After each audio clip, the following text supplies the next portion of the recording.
की तकलीफ देने की माजरत। आप सबको इल्म है कि आजकल ये जो पीएस की गाड़ियां चल रही हैं, मॉडर्न जो गाड़ियां हैं योटोंग, इनमें एक इमरजेंसी गेट होता है। वो सामने आपको नजर आ रहा होगा, सेकंड लास्ट सीट के दरमियान। मैं अभी उधर जाके दिखाता हूँ आपको। ये जो इमरजेंसी गेट होता है, इसका कोई फंक्शन होता है। अभी जिस तरह आपको पता है कि कराची के अंदर एक गाड़ी को आग लगी थी, तो 18 बंदे करीब जो नहीं निकल सके थे गाड़ी से, क्योंकि वो पीछे बैठे थे। अगर उनको इमरजेंसी गेट का पता होता तो अल्लाह ताला ने जिंदगी का तो एक बनाया हुआ है, पता होता तो शायद वो कोशिश करके निकल जाता। ठीक है।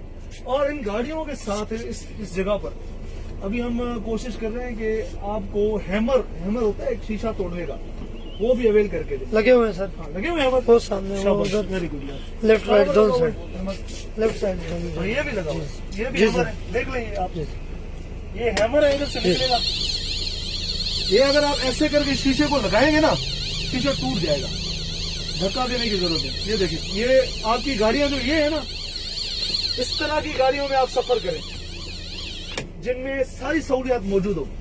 ये सेफ गाड़ी है आपके लिए। अभी इमरजेंसी गेट खोलने का जो तरीका है, ये देखें, भाई बता रहे हैं आपको। ये कोच का होस्ट है, कोच का होस्ट आपको बता रहा है कि ये गेट कैसे खोलता है। ये देख लें। इन केस ऑफ इमरजेंसी आप इस बटन को नीचे करके, यार ये जब भी मुसाफिर आप सफर करें, आपका हक होता है कि आप उनसे पता कर लें कि ये गेट ठीक है तो बंद है। और ठीक है, जोर जो बार बार हैमर लगा हुआ है। हाँ बस हैमर 2-3 जगहों पर होगा। ये जी भी सर, लगाना आप सीख लिया करें। अल्लाह ताला आपको अपने सफर पर खैरियत से पहुंचाए।